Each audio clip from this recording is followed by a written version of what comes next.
22 जुलाई रात 10:30 बजे तक यह तय था कि धर्मेंद्र प्रधान इस्तीफा नहीं देंगे। इस सरकार में ऐसा होता नहीं है, तो धर्मेंद्र प्रधान से नरेंद्र मोदी, अमित शाह जो है वो इस्तीफा नहीं लेंगे। जो सूत्र बता रहे हैं कि ये बीजेपी और आरएसएस की हाई लेवल मीटिंग चली और इसी में आरएसएस ने कहा कि धर्मेंद्र प्रधान के इस्तीफे पर विचार करने की जरूरत है। अगर 5 दिनों में अगर ये आंदोलन कमजोर पड़ जाता है ना, तो फिर इस्तीफा नहीं लिया जाएगा। अगर आंदोलन तेज हो जाता है तो फिर धर्मेंद्र प्रधान से इस्तीफा लिया जाएगा। तीसरा टास्क ये दिया गया कि आंदोलन के अंदर फूट डाला जाए कि विपक्ष अलग हो जाए, पक्ष अलग हो जाए, सोनम वांगचुक अलग हो जाए और सीजेपी जो है वो अलग हो जाए। बिहार में भी आपकी सरकार स्थिर नहीं है, ये आरएसएस मानती है, समझिए इस बात को। आरएसएस इस बात को मान रही है कि बिहार में एनडीए सरकार स्थिर नहीं है, ठीक है। ये मैसेज दिया गया। जो बीजेपी के तमाम जो नेता हैं वो लगातार इस बयान को दोहरा भी रहे थे। राजनाथ सिंह का बयान भी वायरल होने लगा, या इस्तीफा एनडीए सरकार में इस्तीफे नहीं होते। लेकिन आरएसएस ने समझा कि अगर इस आंदोलन को अभी नहीं रोका गया तो ये धर्मेंद्र की कुर्सी के चक्कर में कहीं नरेंद्र की कुर्सी पर चला जाए।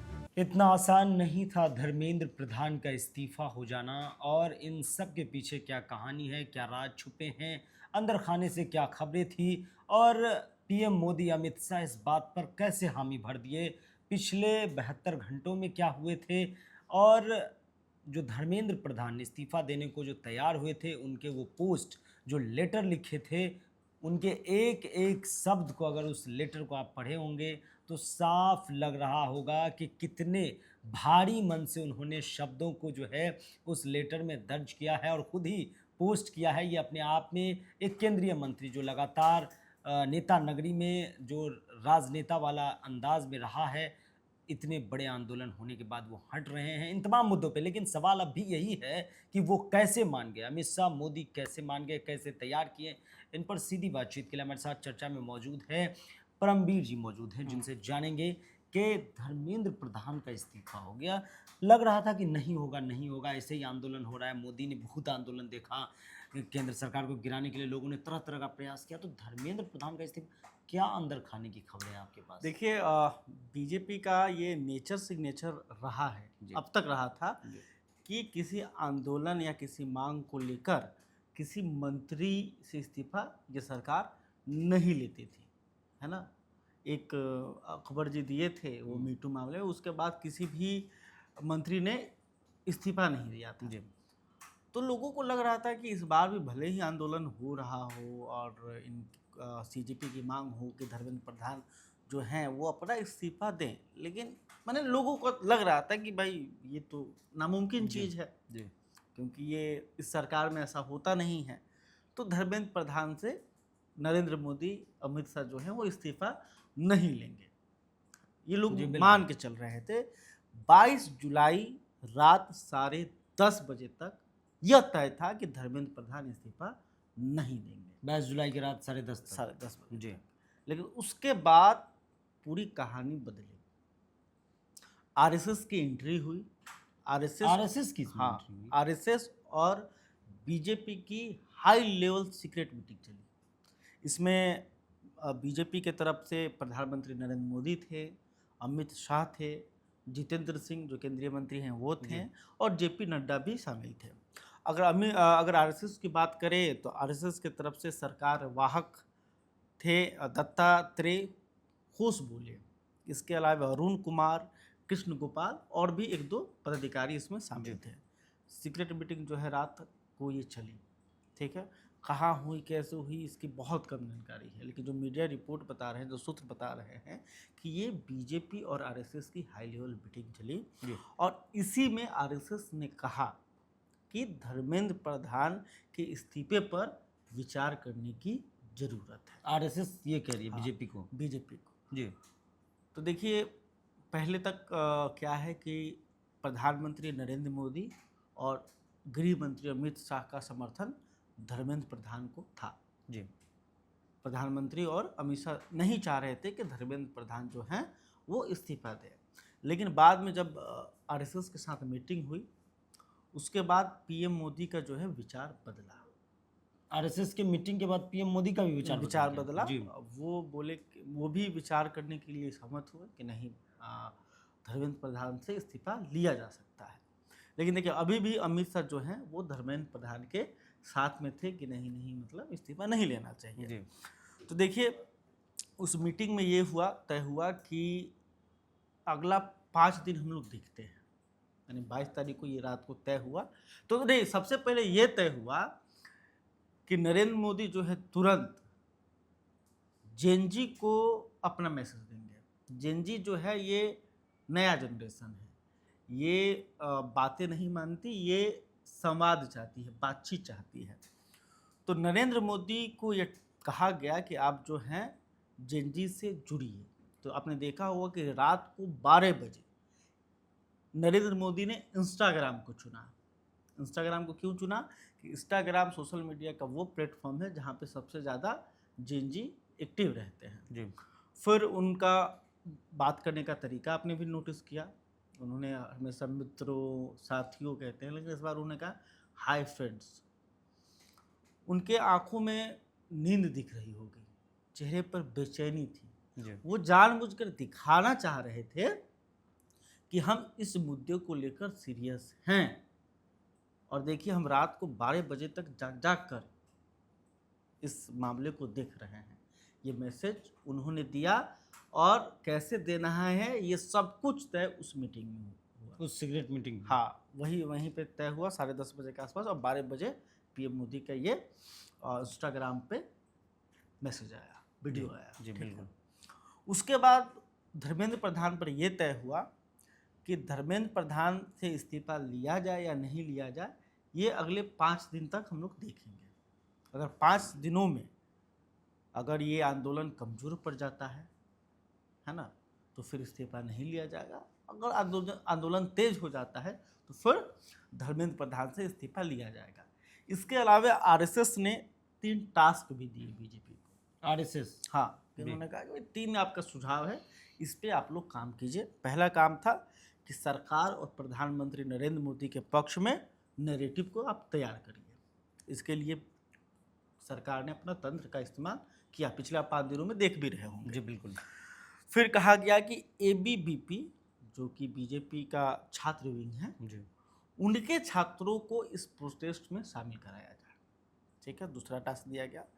तीसरा टास्क ये दिया गया कि आंदोलन के अंदर फूट डाला जाए, कि विपक्ष अलग हो जाए, पक्ष अलग हो जाए, सोनम वांगचुक अलग हो जाए, और सीजेपी जो है वो अलग हो जाए। विपक्ष, सोनम वांगचुक और सीजेपी तीनों को अलग करने का। ये 3 टास्क जो है और सुझाव आरएसएस की तरफ से बीजेपी को दिए गए कि ये आप काम कीजिए। तो देखिए, इसके बाद कुछ काम हुआ भी। आपने देखा कि दूसरे ही दिन सोनम वांगचुक जो हैं वो अनशन तोड़ने के लिए मान गए। जी। वो तैयार भी थे, उनको बनाना आसान हुआ। फिर आपने देखा कि सोनम वांगचुक को पर ये आरोप भी लगाया गया कि इन्होंने आंदोलन को कमजोर किया। हाँ, ये ठीक तो है, ये आरोप लगा, क्योंकि तो सोनम वांगचुक और सीजेपी का कौन है ये, अभिजीत दीपक है, इनके बीच दूरियां आई, तो बीजेपी यहाँ पे सफल रही। इसके अलावे 25 तारीख को इलाहाबाद, अब तो प्रयागराज हो गया है, इलाहाबाद के ये अब तो खैर प्रयागराज करना पड़ता है। तो प्रयागराज से करीब 150 एबीवीपी के जो छात्र हैं वो दिल्ली के जंतर मंतर गए और वो प्रोटेस्ट में शामिल हुए। उनको ये टास्क दिया गया था कि आप प्रोटेस्ट के अंदर जाइए, छात्रों को समझाइए या फिर उसमें फूट डाल दीजिए। हाँ, ये मैसेज जो है तमाम एबीवीपी के छात्रों को भेजा जाने लगा। जी। फिर जो जिला स्तर पर एबीवीपी के जो कार्यकर्ता हैं वो भी सक्रिय हुए इस मामले को लेकर। आपने देखा होगा पिछले 2-3 दिनों में। बिल्कुल बिल्कुल। ठीक है, इससे पहले इतने दिन से ये प्रोटेस्ट चल रहा था, एबीवीपी चुपचाप थी। हाँ, लेकिन इधर उनकी सक्रियता बढ़ी थी। ठीक है, इसके बाद लेकिन हुआ क्या, भले ही कुछ सफलता मिली बीजेपी को, लेकिन ये प्रोटेस्ट और तेज हो गया। तेज कैसे हुआ कि समाजवादी पार्टी का जो छात्र विंग है वो भी इसमें एक्टिव हो गया, कांग्रेस का छात्र विंग एक्टिव हो गया, इसके अलावे लेफ्ट का जो जैसे आयशा ने तो बिहार में भैया कमाल कर दिया था, है ना। बिहार ने जो है धर्मेंद्र प्रधान को सरेंडर करवा दिया, हाँ कह सकते हैं जी। तो जो ये आग एकदम तेज हो गई, और फिर आरएसएस के जो चीफ हैं मोहन भागवत, उन्होंने प्रधानमंत्री को मैसेज भेजा कि भैया कि ये जो आंदोलन है इसको रोकने की ज़रूरत है, इसको जल्द से जल्द ख़त्म करने की ज़रूरत है, क्योंकि उत्तर प्रदेश में चुनाव होने वाला है, पंजाब में चुनाव होने वाला है, बिहार में भी आपकी सरकार स्थिर नहीं है। ये आरएसएस मानती है, समझिए इस बात को। आरएसएस इस बात को मान रही है कि बिहार में एनडीए सरकार स्थिर नहीं है, ठीक है। ये मैसेज दिया गया कि बिहार में आपकी सरकार स्थिर नहीं है, अगर ये आग और भड़की तो इसके चपेट में ये तमाम राज्य आ जाएंगे। और मोहन भागवत ने साफ कहा कि इसको ख़त्म कीजिए, ये जनरेशन जो है पहला वाला जनरेशन नहीं है, इनसे आप बातचीत कीजिए और इनकी जो मांग है उसको तुरंत पूरा कीजिए। मोहन भागवत का बयान भी आया, लेकिन बयान देने से पहले उन्होंने ये बातें प्रधानमंत्री नरेंद्र मोदी को बता दी थी कि आपको ये तो आप ये कह रहे हैं कि आरएसएस ने दबाव बनाया, आरएसएस के साथ सीक्रेट मीटिंग हुई जिसके बाद बीजेपी ने फैसला लिया। आरएसएस ने साफ कहा भैया आपको धर्मेंद्र प्रधान का इस्तीफे पर विचार करने की जरूरत है। और देखिए आरएसएस का सुझाव महत्वपूर्ण सुझाव होता है। बीजेपी कुछ भी सोच के करती है आरएसएस के हिसाब। हाँ मतलब है ना भाई, एक दूसरे के ही पूरक हैं। तब जाके धर्मेंद्र प्रधान का इस्तीफा हुआ तैयार। और देखिए जब धर्मेंद्र प्रधान से इस्तीफा लिया गया तो ना जेपी नड्डा को पता चला, ना जितेंद्र सिंह को पता चला, इतने सीक्रेट तरीके से ये इस्तीफा हुआ है।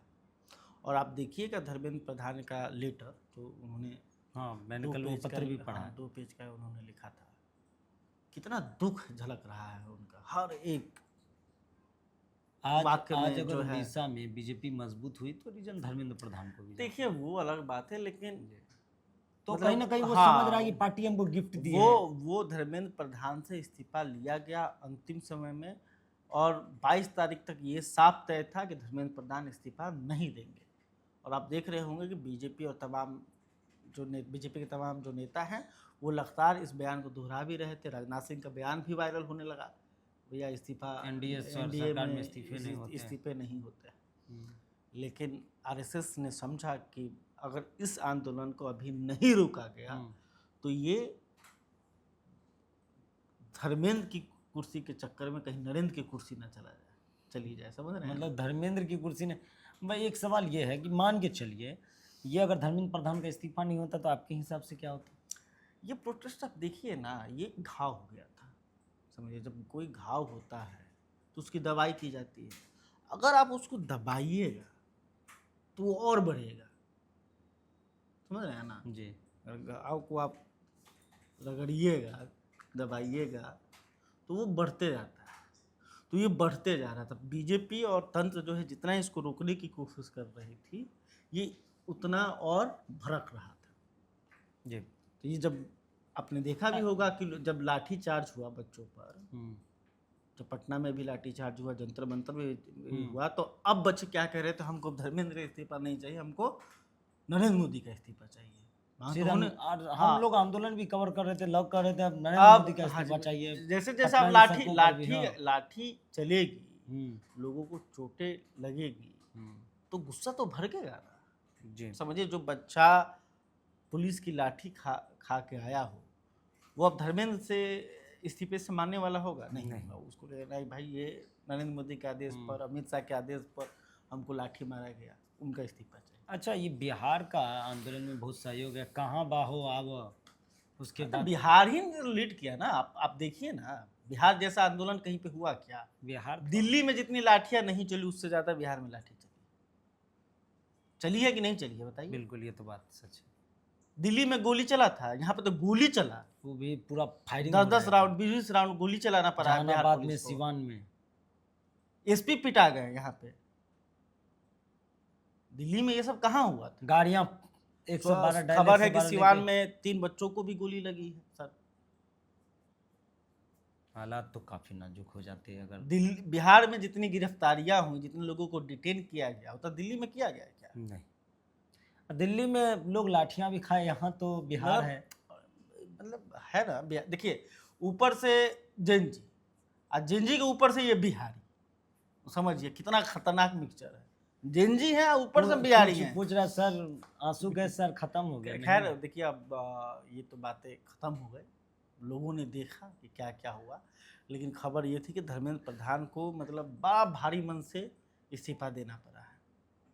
अमित शाह चाह रहे थे, लास्ट में चाह रहे थे कि धर्मेंद्र प्रधान कैसे भी बच जाए, लेकिन बाद में प्रधानमंत्री नरेंद्र मोदी आरएसएस के सुझाव पर उन्होंने धर्मेंद्र प्रधान से इस्तीफा ले लिया। यही खबर थी। तो आपने जाना कि किस कदर धर्मेंद्र प्रधान का इस्तीफा हुआ, क्या सीक्रेट मीटिंग हुई, आरएसएस की एंट्री और बीजेपी से बातचीत में क्या कुछ निकला, ये तमाम बातें परमवीर ने आपके साथ चर्चा की है। बने रहिए खबर पॉइंट के साथ। यूट्यूब पर देख रहे हैं तो सब्सक्राइब कर लें, फेसबुक पेज पर हमें फॉलो कर लें। बहुत बहुत धन्यवाद।